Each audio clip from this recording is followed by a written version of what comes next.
富庶岛就是淹水，冲绳民众开车出门，越开雨越大，雨刷完全没用，沿路甚至还刮起狂风。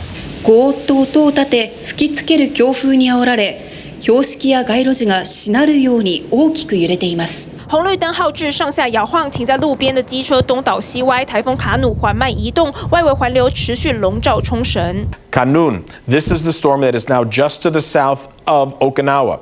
This is the satellite picture here, and a very tight eye, which means the wind speeds have not slowed down in the daylight hours or into the nighttime hours. 17级强阵风车库铁皮被吹垮，一名90岁长辈不幸身亡，另外还有30人遭坠落物击中受伤，岸边不断掀起巨浪。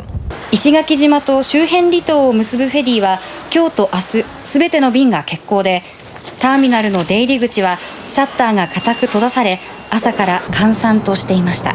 日本多间航空周四取消飞往冲绳航班，目前当地1/3住户停电，至少60万人撤离避难。不过究竟卡努会往哪走 ，CNN 也说不准。The computers are not convinced where this is going to go because there's no wind to push it anywhere. Here's one of the models, takes it to the west, turns it to the right, and then finally off toward the north and toward the northeast. 周二东京也坏天气，发生多起雷暴，羽田机场长达2个半小时班机暂停起降，首都圈附近也有1.7万户以上断电。TVBS 新闻报道。